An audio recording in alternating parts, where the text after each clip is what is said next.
Dear respected Thai, dear Sangha, today is March 7th, the year 2021, and we are in the full moon meditation hall of the New Hamlet for the first Sunday Dharma talk of the spring retreat.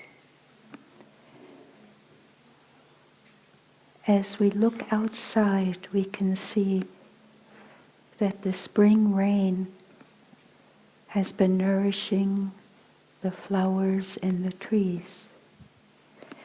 Spring has arrived, and we feel happy.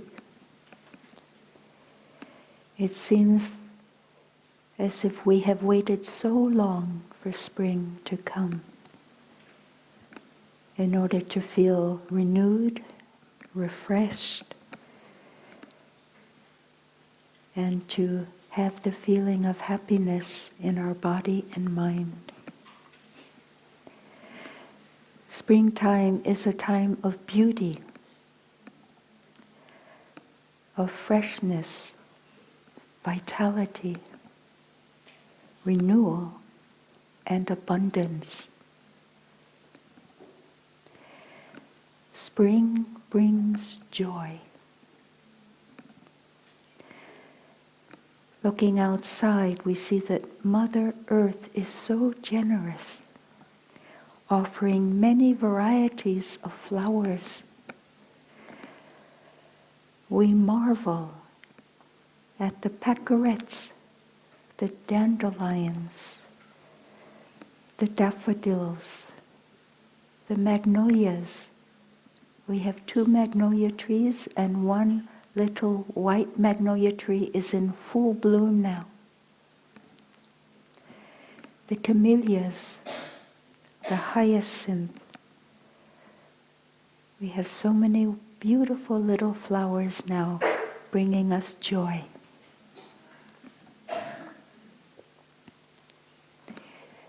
Each day we see new flowers unfolding.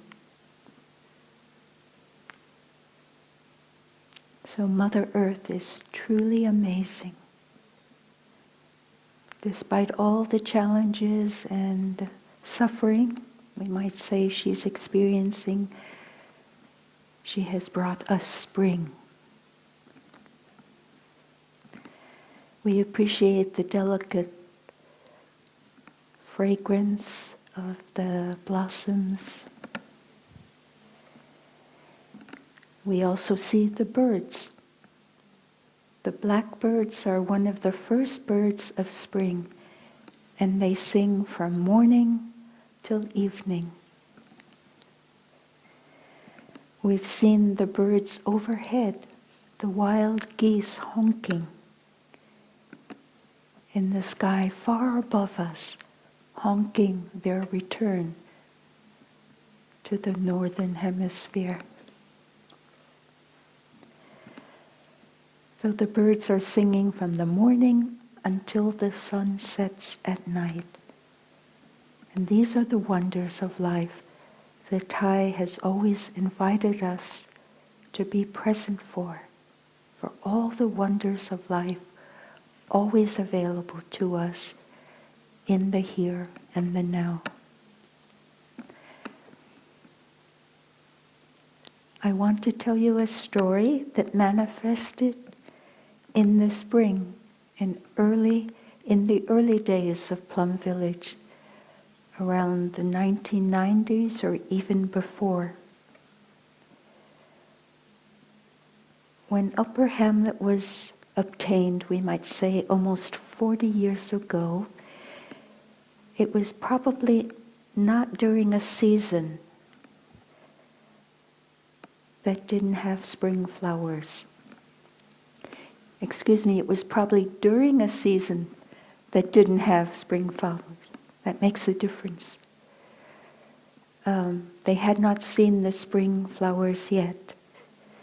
Maybe it was during summer or fall or winter when Thai and Suko and others went to the Upper Hamlet. It was, of course, beautiful and spacious. when spring came,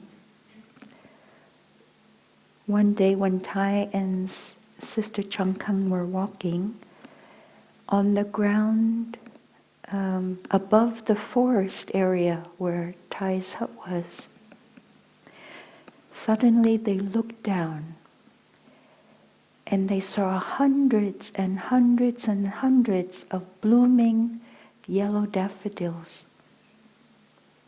They had not known the daffodils were there, waiting to manifest. The daffodils were stretching in all directions, and they were waving in the spring breeze. Imagine the happiness of being surprised in that way by the daffodils.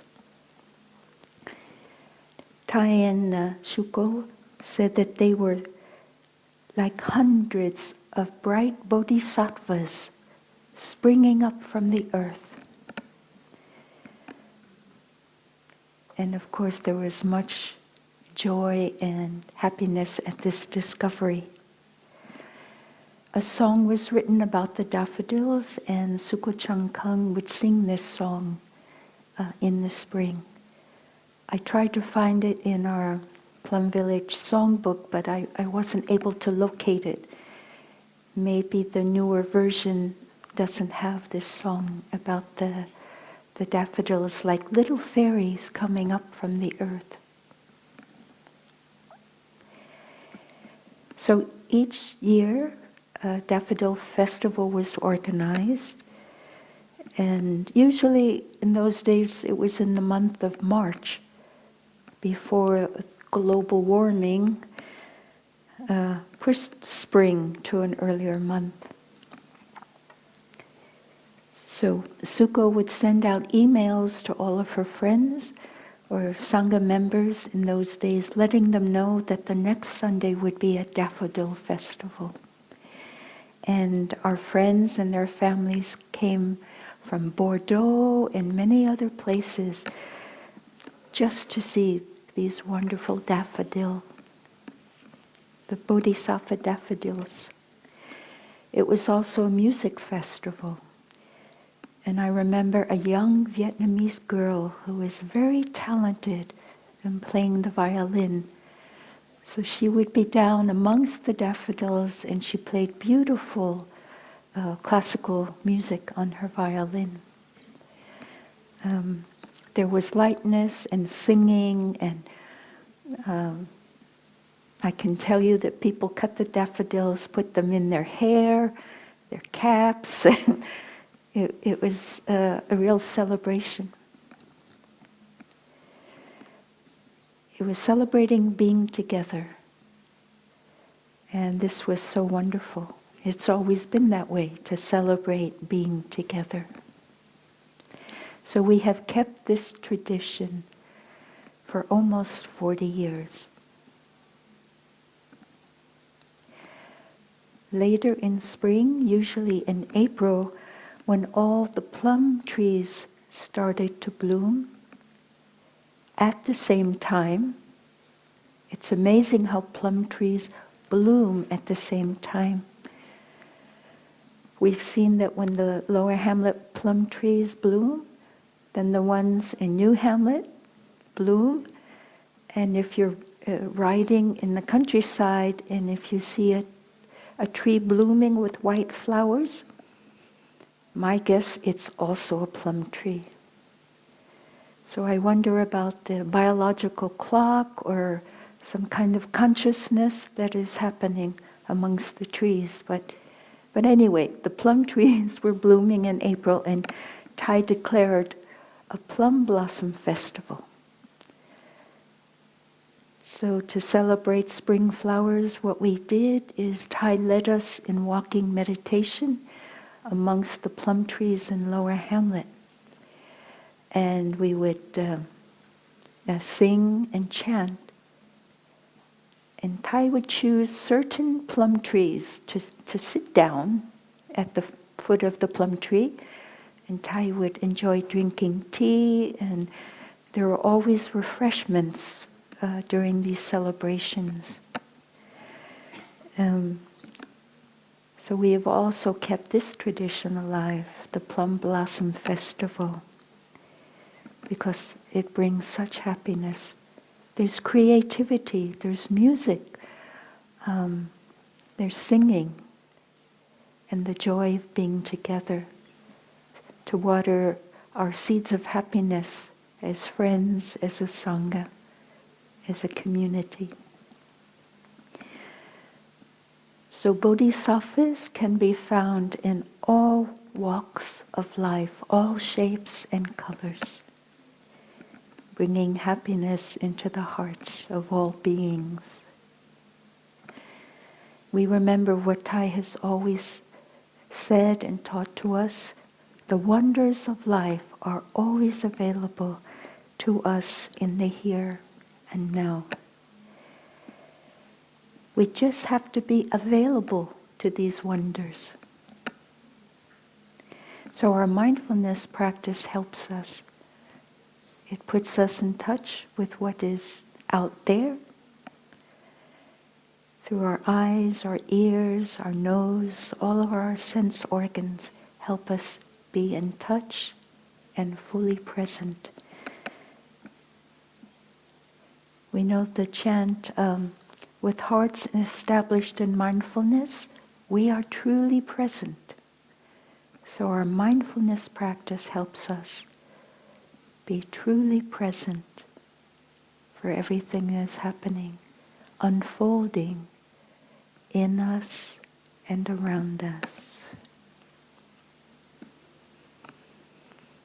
Let us take a moment to be present to ourselves, and that means to come back to our body and experience our mindful breathing.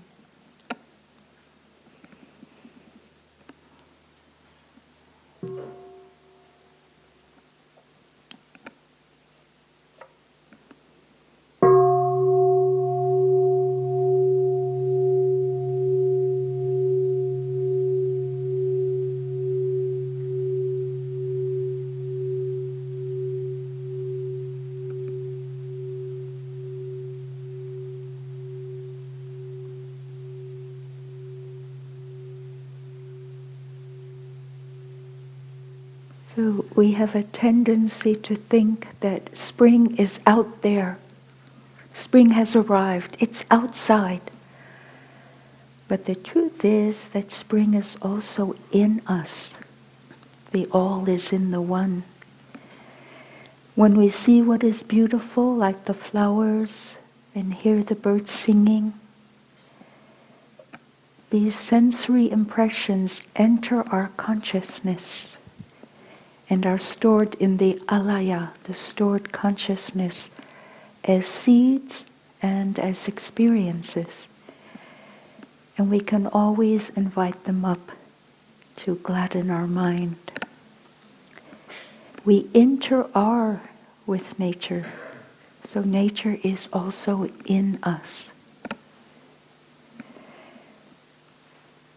Our practice in Plum Village also invites us to be aware of the first moments of every morning. And we all know the gatha, waking up this morning, I smile. We know that gatha, don't we? We smile to the fact that we are alive. We have 24 brand new hours to live. Yesterday is past. We have today to live with mindfulness, compassion, understanding, and love. So it's a reminder to us every day. But the smiling, I asked myself, who am I smiling to? Usually I smile to the wall, or you smile to your roommate and they're still sleeping. I'm smiling.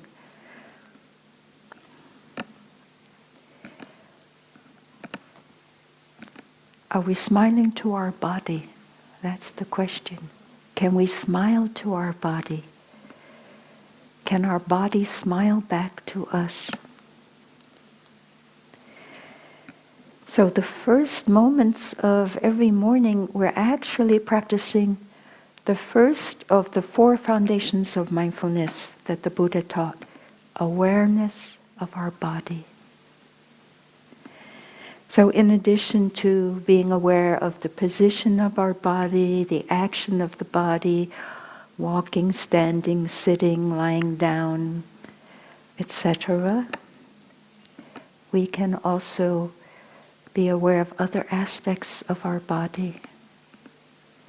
So our body speaks to us in a silent way with the language of our muscles.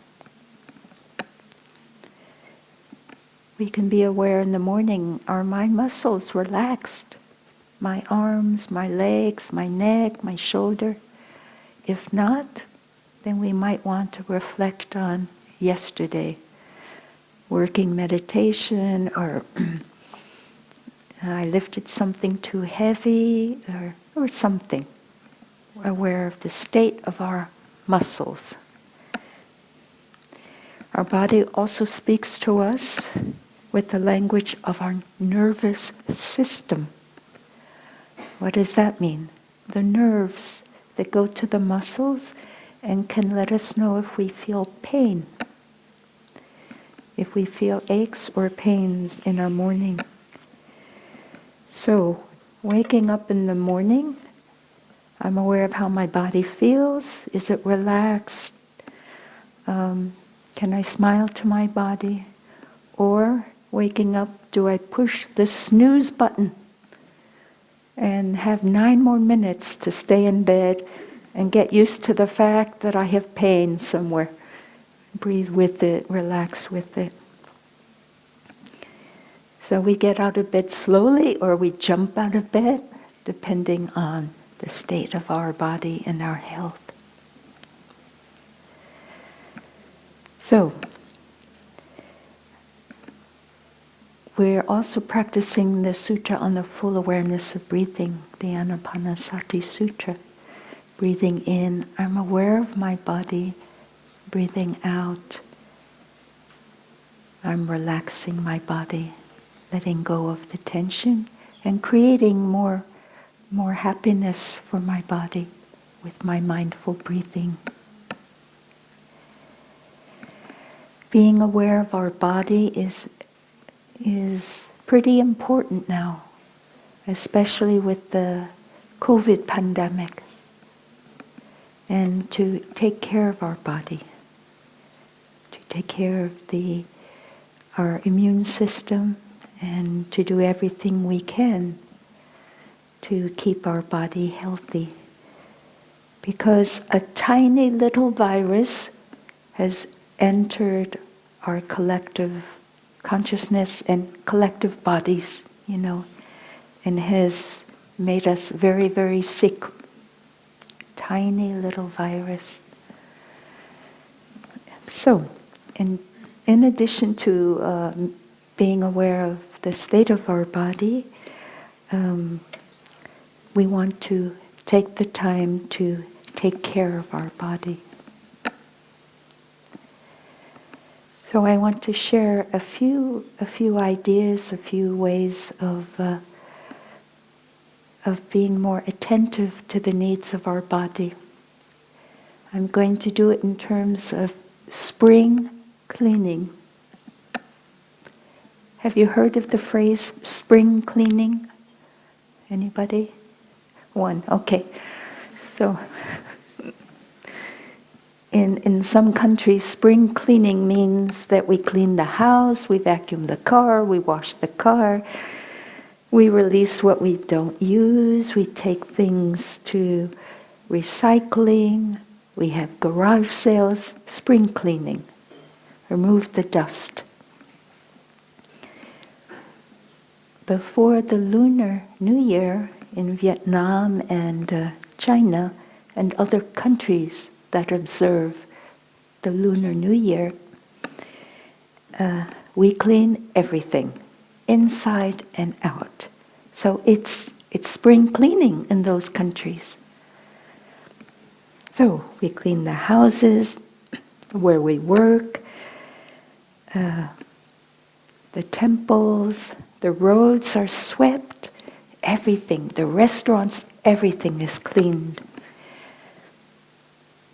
And here at Plum Village and our other monasteries, we also clean everything. Do we remember the cleaning we did before Tet? I think we did. First of all, we cleaned our living quarters and the bedrooms because we were going to welcome everybody. And we cleaned the kitchen, the meditation hall. The idea is to make everything fresh and beautiful. It's a new year.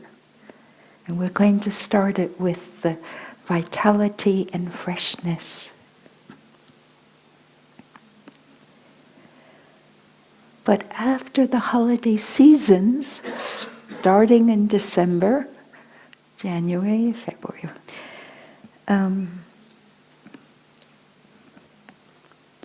we may want to think about spring cleaning for our body. How are we going to do that? I have discovered the body is very forgiving, truly forgiving. It knows how to take care of itself if we give it the opportunity and we don't cause it too much suffering. If we don't cause it non-stop suffering, which sometimes we do with our ways of consuming. So the body is forgiving. And if we do even the littlest thing to help the body, it will jump in and help itself even more. And it will do self-healing to some extent. And it's very grateful, especially when we rest. The body has a chance to do its own thing, so to speak. I could use words like detox and all of that. I don't know too much about that, but I know resting is pretty good. So we can do spring cleaning for our body with a few simple changes and gentle ways to begin this process. You may already be doing it, so please excuse me if I say things that you already know and are doing. It's just nice to repeat it a bit. All right. A few simple things. Drink more water that is fresh and pure. Now, the water that comes from the tap is safe to drink. Retreatants who came to Plum Village in the past, in the summer especially, would ask, is it safe to drink the tap water here? And we would say, yes, it's safe. It's also recommended to drink warm water in the morning. So you decide how warm you want it. Drink it first thing in the morning when you wake up, instead of that cup of coffee first thing. I don't know if anyone's drinking a cup of coffee first thing, but we propose you can drink your warm water while the coffee is filtering, or while your green tea is waking up, drink your water then. Okay? And then the body will be ready to enjoy the coffee or the tea. You can postpone your coffee a few minutes or your green tea a few minutes. And during this time that you're giving it the warm water, it will know what to do. It will know how to filter and remove the stuff that it doesn't need anymore. And the body will make room for fresh, new cells to manifest, move in, and join other cells in keeping us healthy.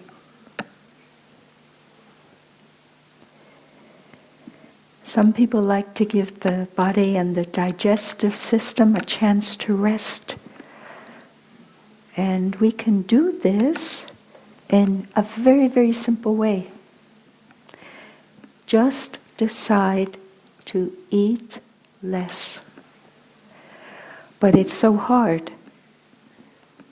The bowls are so big. How can you eat less? It's a big bowl. We have a tendency to fill the container. And it's our ancestors perhaps directing us in our actions.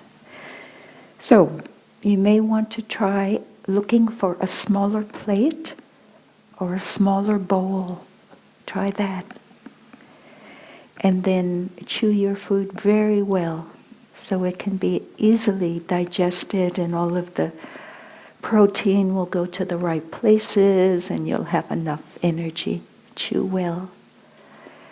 Chew a long time. Smaller bowl, smaller plate. And experiment. Do it once. You don't have to do it forever, but try. Try one thing. And this is a very good approach as we're trying new behaviors.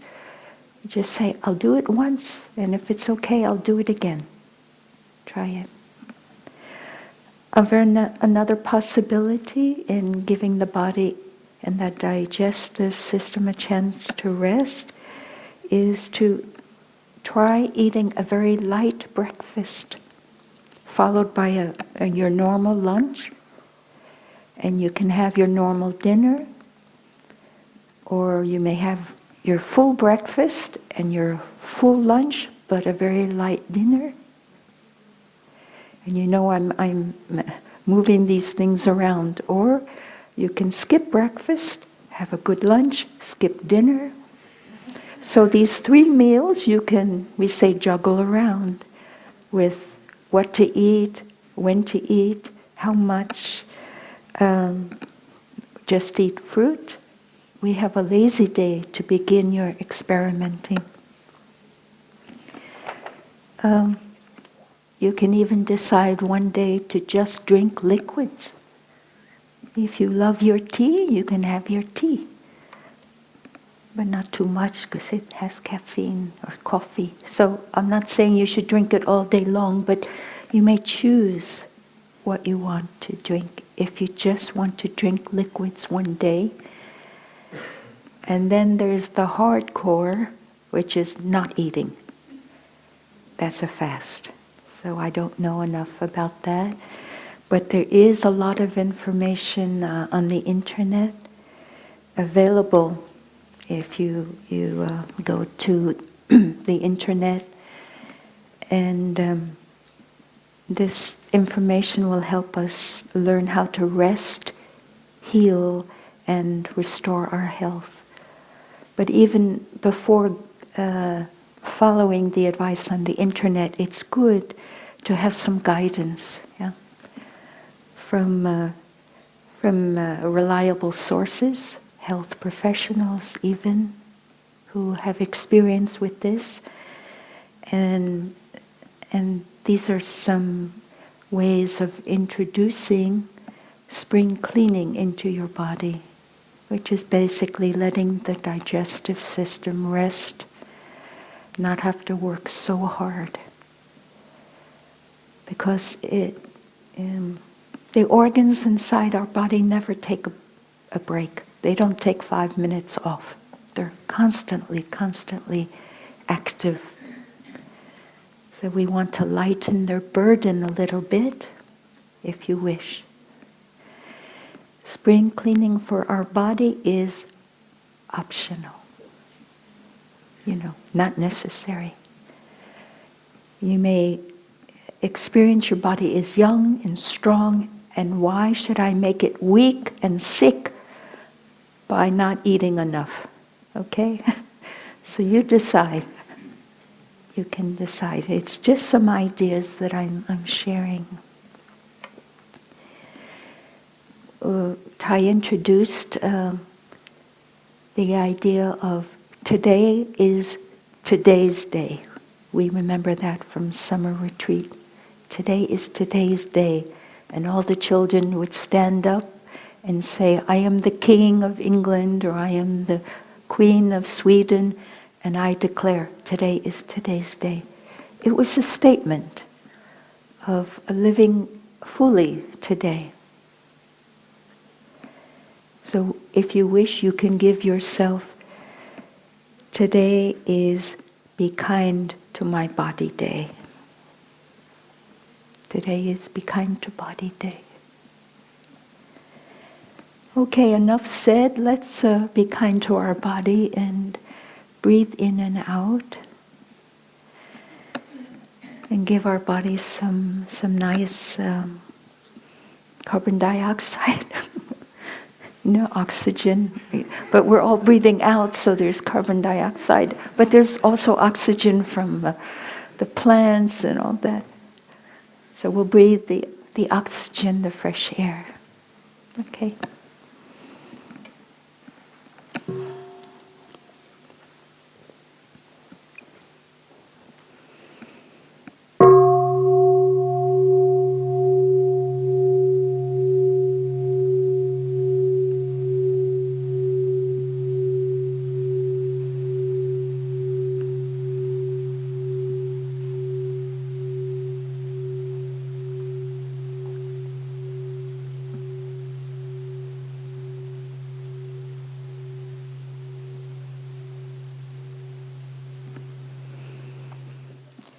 So we know that our body and mind are connected, certainly. The mind also needs rest and healing, especially during periods of intense thinking and stress, such as organizing online retreats and other activities. Translating is such an activity. So think of giving your mind a little vacation. Let your mind do nothing, if possible. Sit down quietly and breathe in and out.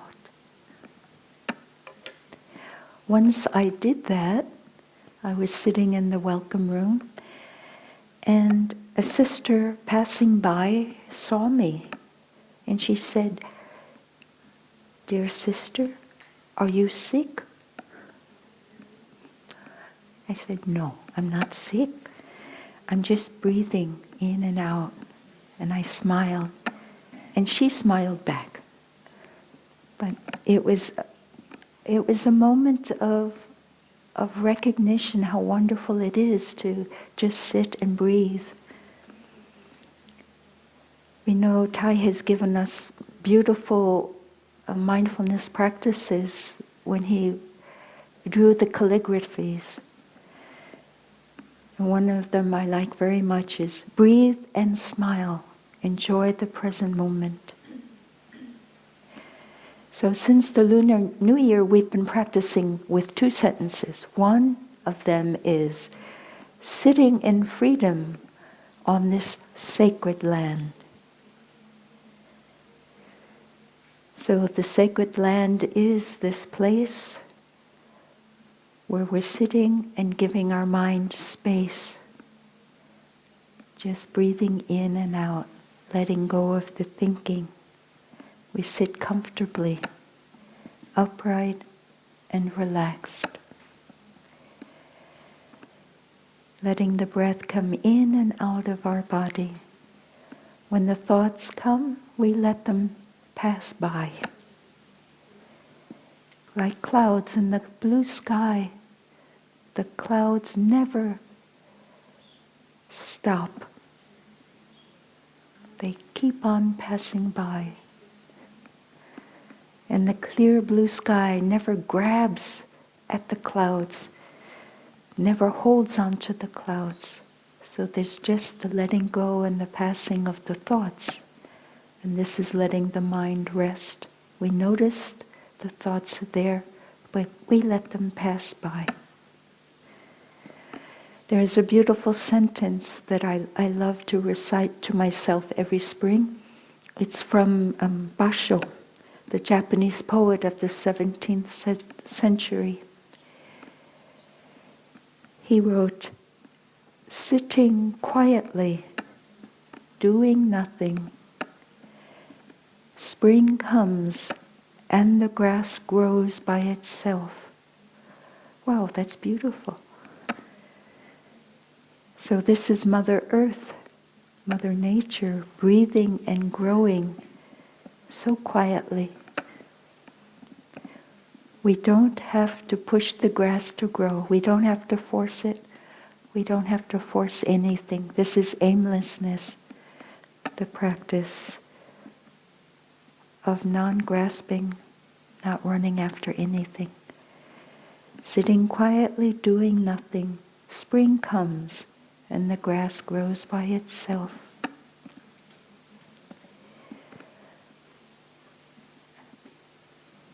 So we can have these moments of happiness and freedom from our worries, our anxiety, our fears, our irritation, our sadness. We can have these moments of freedom in the sacred land that we create in our mind and body.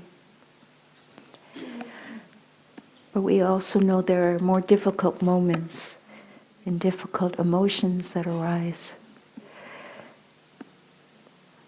We've noticed that when we begin our practice as monastics, in our novice years especially, because it's all so new to us, this lifestyle.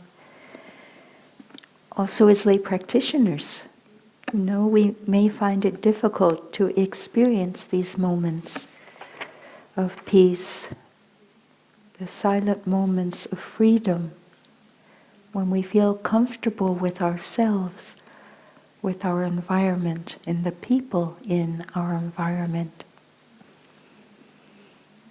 So we are aware of the obstacles that come up, the seeds of anger, irritation, fear, anxiety, and despair that live in our store consciousness as seeds, but they continue to travel up at unexpected moments,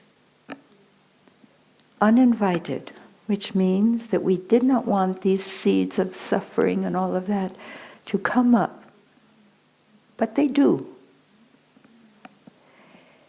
And they manifest at amazing speed. Suddenly I'm angry. Suddenly I'm crying. So there's a speed at which seeds can manifest in the mind consciousness. And then we're left with our emotion, whatever it was, whatever suffering emotion there was that manifested, feeling upset or sad or just confused, not knowing what to do with the strength of this suffering or seed. So, I think we all know the practice of what to do. We just stop, come back to ourselves, and recognize, right now, I don't feel so good. Right now, there's a little bit of suffering. We can say to ourselves, a little bit of suffering right now. And then we know that we want to begin to take care of the suffering right now. Don't wait. Don't keep working. Don't say, oh, after I finish typing, I'll take care of my suffering. No, do it right now. So we can stop and breathe in and out. And that's really all it takes. Recognizing the suffering in the beginning. It's the first cry, so to speak. And with your compassion, take care of it. Embrace it. Say, hello, my suffering, I am here for you with my breathing. And this will help. This will calm the suffering, especially if we stay with the breathing and don't think about what is coming up. Don't make a story. Don't follow the storyline. Just be with your body and what is coming up. Calming, embracing with your mindful breathing. And the mindful breathing, if you stay with it, will give your mind the quality of concentration. You will be concentrating on your breath, not the suffering. And the concentration is what will give you the understanding or the insight. And like a scientist or a doctor, you may be able to discover the causes of why I feel some suffering, the roots of why I feel sad or upset or angry. So when we can recognize a little bit of the causes, we're already on the path of transformation.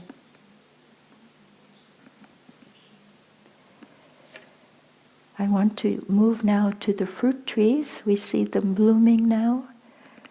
So when we observe the fruit trees around us, we see that it takes time for the fruit to manifest and grow. First there are the tiny buds, and then the flowers, and then the leaves, and then the fruit begins to grow. So the fruit is so tiny we can hardly recognize it. The plums in their early childhood, they look like olives. We think we have an olive orchard, but no, they're tiny little green plums. But then slowly they ripen, and by the end of summer, they are very sweet and delicious. So in the process of being able to bear the sweet fruits, the branches of the fruit trees have to be trimmed to have better conditions for their growth. And the branches are cut or trimmed to give them more sunlight, more fresh air, and rain. In the monastic culture, we recognize this trimming, so to speak, as the function of the elder Dharma teachers, the brothers and sisters who have lived through many seasons and years in the monastery. And they've reached a certain degree of experience and maturity in knowing how to help their younger siblings and how to help them grow in the practice. But this is also the responsibility we know of parents and family members towards the children in the family, helping them grow. So I've talked about trimming the trees. It takes different forms, of course, in human relationships, personal relationships, mentor-mentee, we might call it. It also applies to lay people who have mentors and those who are wanting to become members of the Order of Interbeing and lay Dharma teachers, this process. Sometimes it takes the form of gentle guidance and suggestions and gentle instruction. But how else can one learn? Yeah?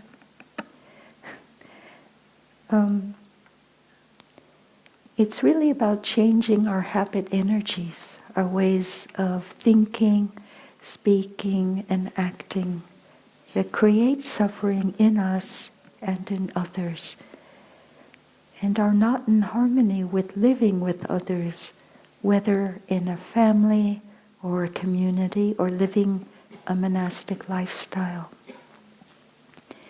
Sometimes the sisters call this trimming the branches khao yaw. My mentor khao yawed me. That means her words were strong. I have streaks to prove the strength of her words, or yakoi, or ventouses for the French people. That means a strong treatment.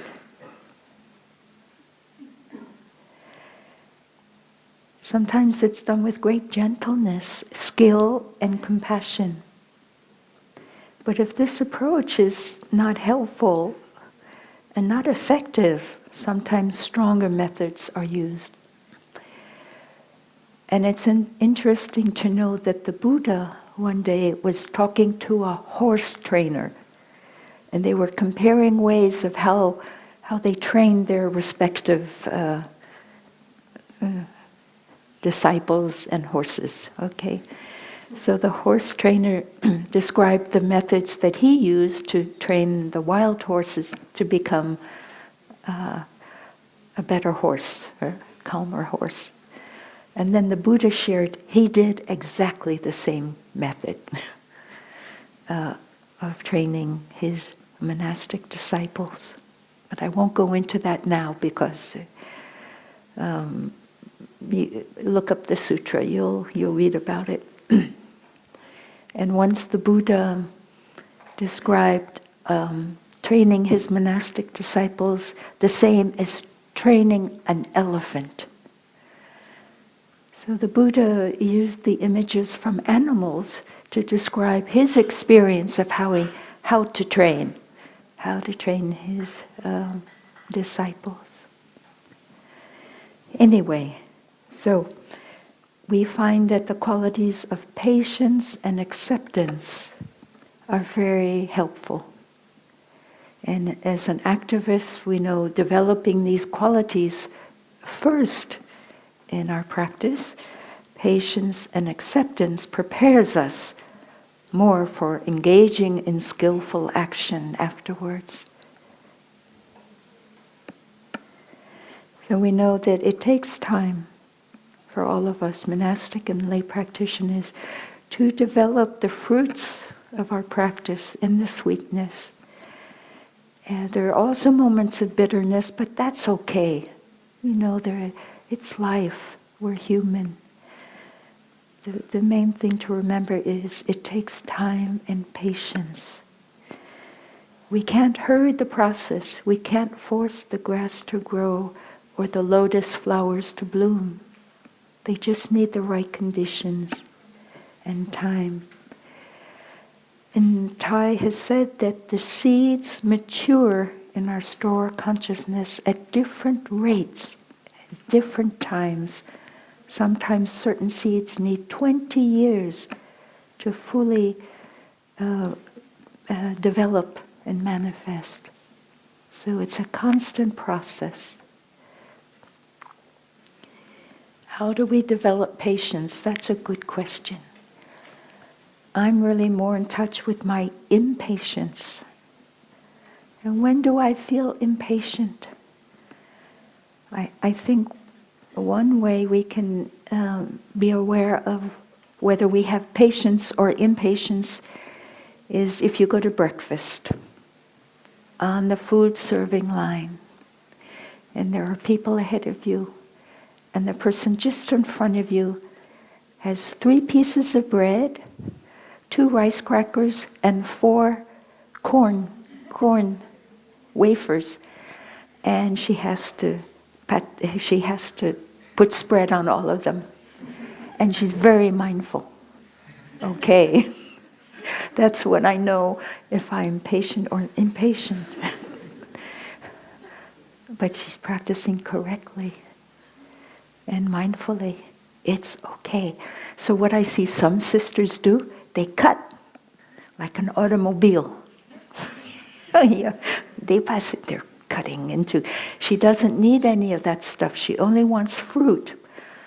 But you have to wait. You think you have to wait until all of the bread has been prepared or whatever. And then the jam goes on and the peanut butter and all this stuff. But you need it. There's no problem, but that's how I get in touch with my impatience. So sometimes I don't eat breakfast. I just avoid it. And it's, spring cleaning year round. Anyway, impatience. Oh. Patience is a paramita. shanti, patience, and it will lead us to the other shore. So it's a good formation to develop. There are other, think of other aspects of our community life where we are impatient or experience other people's impatience. Sometimes impatience takes the form of right now or never. And no other options are even imaginable. It has to be now. So that's something we can look into and see, is that a right view, now or never? It's now, or a little bit later is okay also. And usually I try to be polite and I say, I'll come back later, please finish your work.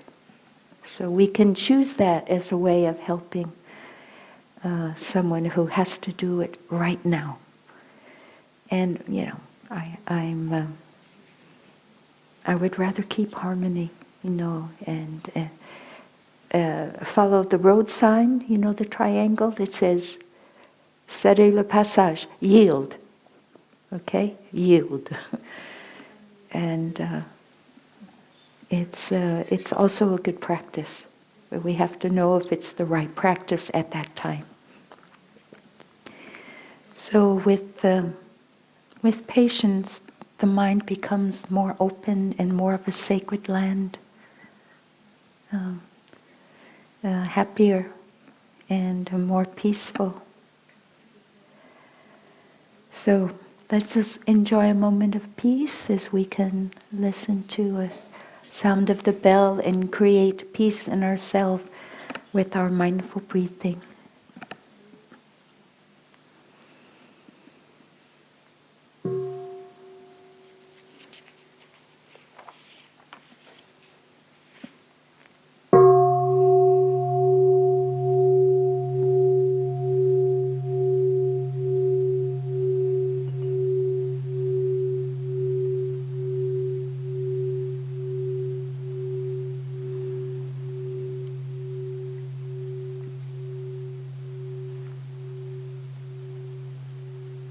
The online activist retreat, Action from the Heart, ended last Sunday, just a week ago. It was an online gathering of more than 800 people registering from 65 countries, representing all of the continents on this planet, sharing the same interests and commitments to help create change that will heal Mother Earth. It was a collective sharing of what is actually happening on all domains of this planet. The climate, the deforestation, pollution, lack of water, animal rights, human rights, so many diverse levels of activism are now in process. It was a collective sharing of what suffering is being felt now on the planet and all species. What suffering is Mother Earth feeling? We know from the volcano eruptions, the earthquakes, the floods, the hurricanes, many things. What is being done was shared. And how can we continue to act collectively as mindfulness practitioners to create wholesome change and healing for Mother Earth and all her species? We know that Thai has been an activist during his whole life, calling for peace and reconciliation to end war. And part of Thai's practice during his life as an activist was to do walking meditation. It was a Dharma door. It really is a Dharma door for Thai and for all of us. It's a door to create stability and concentration and to live the present moment. Be fully anchored in the present moment with mindfulness and concentration, so we will have insight into what is happening in us and around us and know the best action at this moment or in the future, which is not so easy to know, but right now. Each step is nourishing, each step is healing, each step is freedom, and each step is peace. So walking meditation is a foundation, a basic practice for us every day here to nourish these qualities of stability, peace, and perseverance, really persevering. When we walk, we go forward, we move forward in space and time. We don't fall back. We don't slip side to side. Our direction is forward. And it's a nice reminder. Our body is moving forward. The second sentence that we were given to practice with during the Lunar New Year is walking peacefully everywhere on earth. That's beautiful. Love that. So we walk without thinking, without talking. We're wholly present with each step that we make, just our feet connecting with the earth. We offer our love and our gratitude to Mother Earth. We offer our peace with every footstep. I have arrived. I am home. I'm fully home in the here and now, available to life, to others, to myself, arriving at home. We believe that some of the 800 online retreatants, some of them are now walking everywhere on earth, 65 countries, with more peace, more hope, and more freedom. Freedom from the despair and the worries about the future, about what's happening or will happen.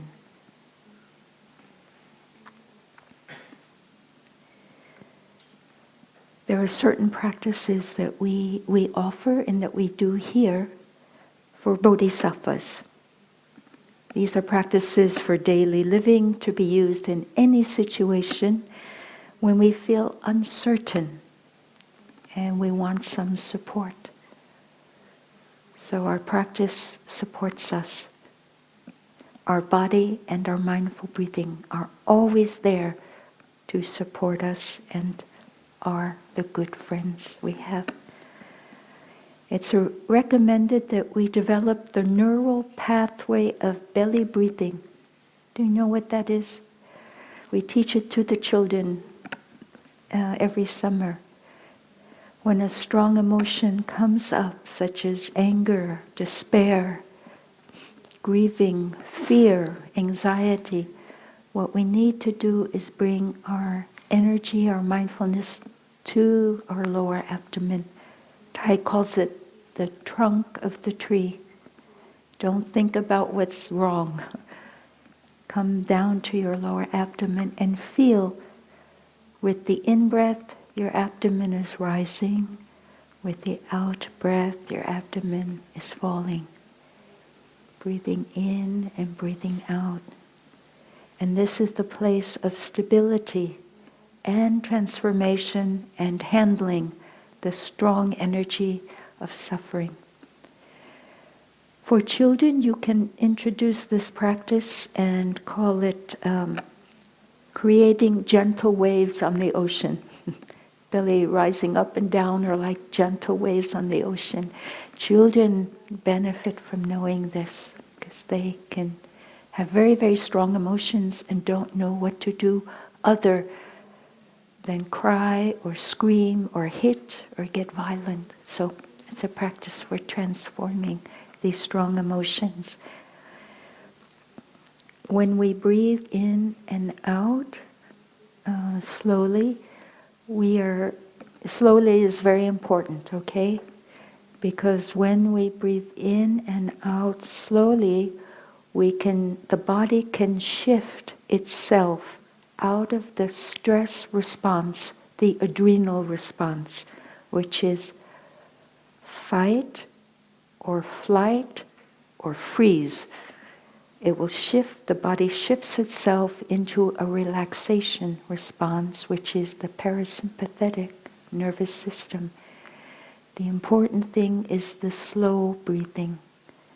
Maybe breathing in 3 or 4 times, and then breathing out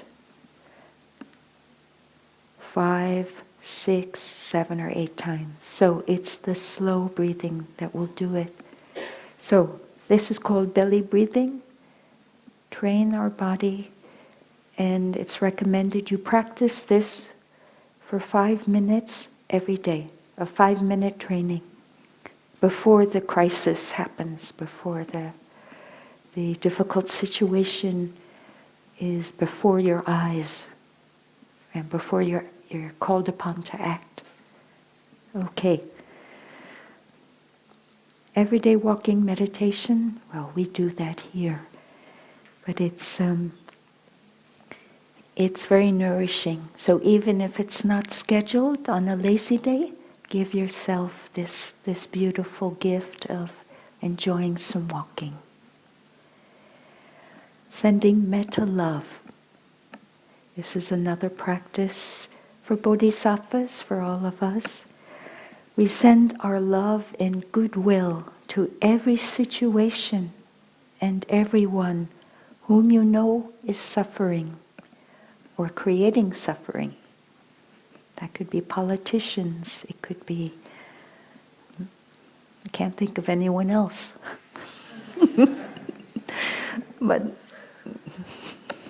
But anyway,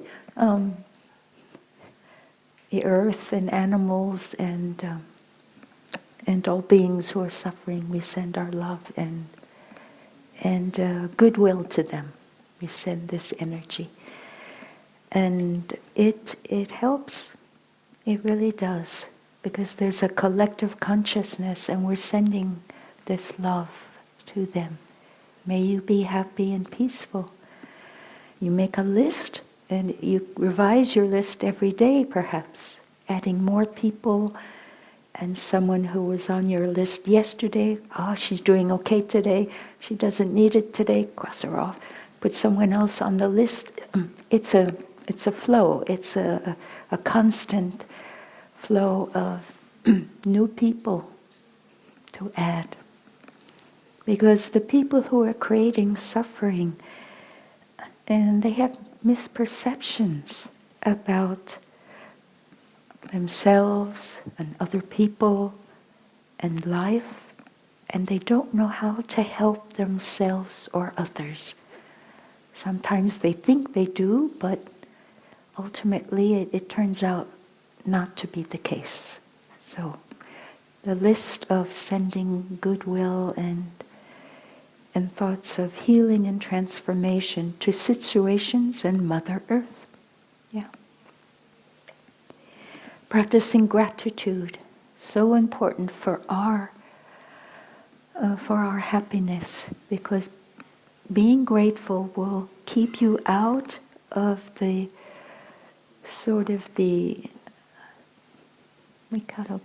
deep hole of complaining. If you feel grateful, you won't be complaining about things. You'll find, even though something isn't the way you want it to be, there will still be something you can be grateful for.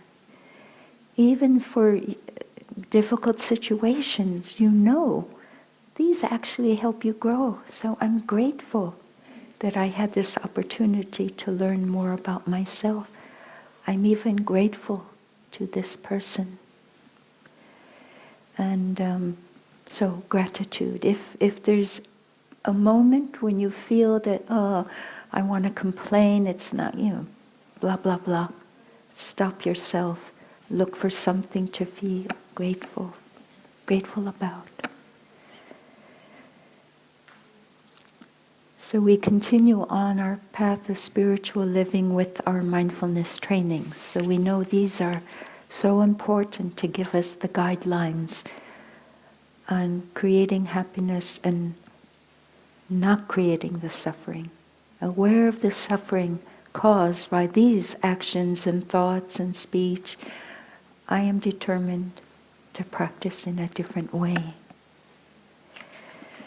And then we know from the Bodhisattvas, evoking their names, we have the practices of our Bodhisattvas that we want to emulate, we want to do as they have done, which is to listen to others without judging or reacting. To look deeply, to understand others, what they're saying, but even what they don't dare to say, what they're saying and what is not said. To bring joy to others, to water the seeds of joy and happiness in others, help relieve their suffering. So on the path of service, we want to work with happiness and joy, that we have this opportunity to offer our service. And we can do it in creative ways, with music, with a look, a smile is offering joy. And this is the way we can do our engaged action, with joy and understanding and deep listening, mindful speaking, and keeping our mind on the path of a bodhisattva, never giving up. So being courageous and persevering and diligent to help people in desperate situations. We don't abandon them or forget them at all. They're in our metta meditation. We send emails. We do what we can to help people in desperate situations. And that's everywhere now. And all forms of life. Yeah. Animals, plants, the trees, the animals, desperate situations. So we're courageous and persevering in our actions and in our collective actions for this. And then we see what is wonderful, what is inspiring in everyone. We see what is going well, and we respect others, and we let them know that they are really Buddhas already. They just don't know it. We have faith in other people, that we water their flowers, and we practice appreciation. So this is seeing the best in everyone and letting them know we have faith and confidence, because very often we don't have that. Children don't have that. So we encourage children, people of all ages really. So we are already on the path of being a bodhisattva. We are already bodhisattvas. We have to believe that. And so we're engaged. We're offering the online retreats. We're doing our best to continue as a fourfold Sangha here under difficult circumstances. And the path continues. So we are engaged from our hearts, and others out there are engaged with us. So there's a real interbeing, a real sharing, a collective manifestation now of the new paradigms. It's happening already. There are new ways of living. And there are new ways that we can help Mother Earth. The knowledge is there. So the paradigms are already, they have been devised, designed, and it's happening. So we shouldn't give up. Just stay in touch with the right people, and they'll tell us how the paradigms are moving along. So, dear friends, the birds are still singing. And maybe that's the title of my talk. The birds are still singing. The flowers are still blooming. We can still bring peace and freedom into our hearts and into the hearts of other people with our mindfulness practice. Mother Earth, Father Sun, brother and sister clouds and raindrops are still there, bringing spring to us.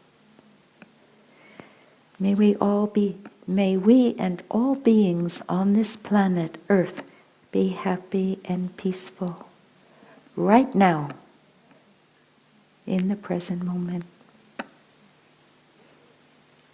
Thank you, dear friends. The birds are still singing. So let's hear the bell bird sing 3 sounds of the bell, and we'll enjoy our breathing as we listen.